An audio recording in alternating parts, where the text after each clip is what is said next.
नमस्कार दोस्तों, my YouTube channel में आपका स्वागत है। मैं इस वीडियो में बताने वाला हूं पपीता की किस्म के बारे में। भाई हम बात करने वाले हैं रेडी ताइवान 786 पपीता किस्म का। ठीक है, क्यों?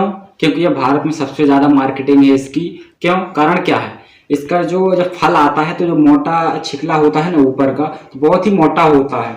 ये लाने ले जाने में 2-3 दिन तक कवर करता है, कोई भी खराब नहीं आता अन्य पपीते के हिसाब से। इसीलिए किसानों को सबसे ज्यादा मनपसंद है यह रेड लेडी ताइवान 786। काफी लोग लगा रहे हैं इसमें, तो मैं भी आपको रिकमेंड करूंगा कि आप लगाइए और आप अपने के हिसाब से, अपने क्षेत्र के हिसाब से भी लगा सकते हैं। ठीक है, तो हम सबसे पहले बात करेंगे कि जो पपीते की खेती है बहुत ही फ्रूट अच्छी है, तो ये कितने चरणों में होती है। तो पहला जमीन की तैयारी, दूसरा पानी का संतुलन और तीसरा फंगस, वायरस, फर्टिलाइजर। ठीक है, तो हम पूरा ही वीडियो में बताने वाले हैं कौन से वायरस में अटैक करते हैं और किस तरह से पूरी खेती आपको सफलतापूर्वक से लाभ मिल सके। ठीक है, तो हम सबसे पहले बात कर लें जमीन के सुधारक का।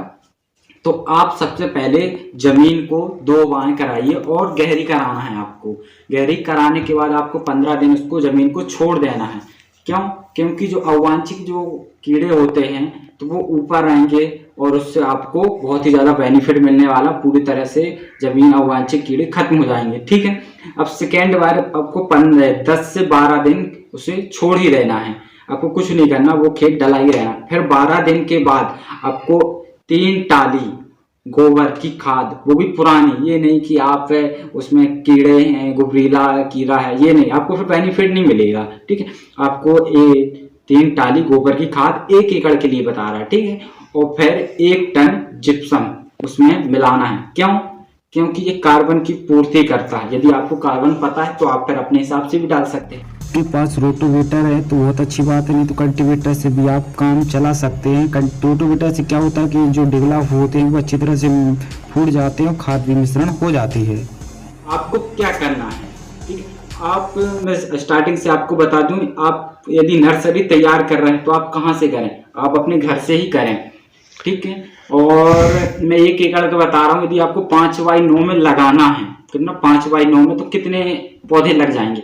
तो उसमें 9,500 के समथिंग लग जाएंगे। लेकिन आपको 9,500 नहीं बुलवाना, नहीं तो आपकी नर्सरी फेल, आपका पूरा फेल हो जाएगा।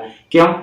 क्योंकि आपके बीच में फंगस आते हैं, बहुत ही तरह तरह से क्रियाएं होती रहती पौधे, तो पौधे खराब हो जाते हैं। तो आपको ये नहीं, आपको 10,500 के समथिंग बुलवाना है। ठीक है, तो हम सबसे पहले बात करें, जमीनी स्तर का पूरा हो गया। अब आपको 5x9 में भी लगाने का हमने भी बता दिया। ठीक है, तो लगाना कैसा है? मचान विधि से। मचान विधि से कैसे करना है? आपको उस पर गड्ढा करना है। गड्ढा आपने मार्किंग कर ली 5x9 में, आपको गड्ढा करना है। गड्ढा में 200 लीटर पानी बैरल लिया। ठीक है, आपने उसमें 20 ग्राम डेल्टासू डालना है। ठीक, और 100 ग्राम विविस्टन और 100 ग्राम सुक्रोज, इतना तीनों को मिश्रण करना। मिश्रण करने के बाद आपको, जैसे आप लगाइएगा, गड्ढा किया आपने, ठीक है, तो उसमें आपको पानी डालिए 500 ml और उसे मचाइए। ठीक है, मचान करने के बाद आपको ये पपीता है जिस प्रकार, तो आपको इसे लगाइए। आपको लगाना कैसे है? ठीक है, हम सबसे पहले बात कर लें। आप ये बंधा हुआ है, यदि आपने नर्सरी में लगाए हुए ट्रे लाए हुए, तो आपको ट्रे तोड़कर लगाना है। ये देखिए कि ये बीच का जो ये रहता है, ये आपको बिसकना नहीं चाहिए। ठीक है, ये अगर ये बिसक जाएगा तो आपको बहुत ज्यादा प्रॉब्लम होने वाली है। ये आपको ये पॉलीथीन काट लेना है, या आप ऐसे ऐसे करके इसको निकाल के और लगाइए। ठीक है, ये बहुत ही बेस्ट है। लेकिन लगाना कैसे है? ये जिस प्रकार ये पौधा लिया हुआ है, तो हम आप यदि भारत के हैं, तो भारत में लगा रहे हैं, तो आपको 45 डिग्री में लगाना होगा, 90 डिग्री में नहीं। 45 डिग्री में जब आप लगाएंगे तो सूर्य का जो प्रकाश है इस पर पूरी तरह से अच्छा पड़ेगा और ये तना बहुत ही मजबूत होगा। ये तना देखिए ना, तो ये तना बहुत ही मजबूत होगा 45 डिग्री में। यदि आप 90 डिग्री में लगाते हैं तो उतना आपका ये तना मजबूत नहीं होगा, सीधे सीधे भगता ही जाएगा, ये जितना ज्यादा भोजन नहीं उठाएगा। ठीक है, लेकिन अगर ये तना मजबूत हो गया तो अब बरसात के दिनों में भी आपको बहुत ही ज्यादा बेनिफिट मिलने वाला है। ये बरसात में बहुत ही जल्दी गिर जाते हैं पौधे, तो नहीं गिरेगा। ठीक है, ये बहुत ही बड़ा रीजन है, ये विज्ञान है। ठीक है, और वो काफी लोगों का एक्सपीरियंस भी है। ठीक, तो आपने जिस प्रकार ये लगा दिया, आपने ये मचान विधि से, मचान विधि की लगाने के बाद आपको एक प्रक्रिया और करना है। वो कौन सी प्रक्रिया है? आपको लेना है गोबर और गुड़ और सुक्रोज, 30 से 40 किलो गोबर लेना है, किसी भी का हो, गाय का हो, बैल का हो, चलेगा, ठीक है। भैंस का भी चल सकता है, ऐसी कोई प्रॉब्लम नहीं है। 5 किलो लेना है गुड़, और फिर उसमें लेना है 200 सुक्रोज ग्राम सुक्रोज लेना है। फिर वो भी आपको घोल मिलाकर और आपको तना में यहाँ आपने डालना है। ये क्यों डालना है? क्योंकि ये पत्तियां होती हैं ना, ये तो ये दिन में कार्य करेंगी, और जो जड़ होता है, रूट बोल देता है, वो दिन में ये भोजन जल्दी बनाएगा और बिल्कुल फास्ट बढ़ेगा। अब जैसा मैं पहले ही बताया हुआ हूँ, डेल्टा-सू और सुक्रोज भी, और आपको 500 ml डालना है। तो वो क्या करता है, आपको उसका भी आपको बता दूं, जो डेल्टा-सू है ना, डेल्टा-सू जो होता है वो कीड़ों को दूर भगाता है, ठीक है। ये वायरस और कीड़े इसमें ज्यादा जड़ों में इफेक्ट ना पड़े, नहीं तो ये बहुत ही खराब हो जाएगा, ठीक है। सुक्रोज क्या करता है, इसमें भोजन पहुंचाता है, ठीक है। तो अब हम आप सबसे पहले बात कर लें पानी का मैनेजमेंट। अभी मैंने पानी का मैनेजमेंट, जब आप लगाइएगा, जैसे आप ये लगा रहे हैं, तो उससे पहले, लगाने से पहले आपको जैसे एक सोमवार पानी दिया, मंगल छोड़ बुध दिया, ठीक है। ऐसे गैप करके एक हफ्ते में सोमवार दिया, ठीक है, मंगल छोड़ दिया, बुध छोड़ दिया, गुरु दिया गुरुवार को, ठीक है, फिर उसको छोड़ के शनिवार को। इससे क्या होगा, जब आप पानी चलाइएगा तो जो गर्मी होगी धरती की में पूरी निकल जाएगी। नहीं तो काफी किसान भाई कहते थे कि हमने देखो लगाया हुआ है और ये हमारा पौधा जो है कि ये खराब हो गया, मुरझा गया, ये खत्म हो गया। क्यों?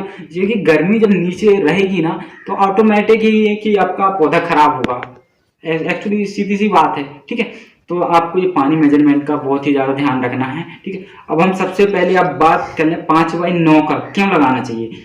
5/9 लगा रहे हैं तो आप ट्रैक्टर से आप स्प्रे कर सकते हैं। जैग में लगाते हैं तो बहुत ही अच्छा रहेगा। जिगजैग में लगाने से क्या होता है, आप सबसे पहले मैं बता दूं जिगजैग क्या कहलाता है। एक पौधा ये लगाया हमने, एक पौधा ये लगाया, ठीक है।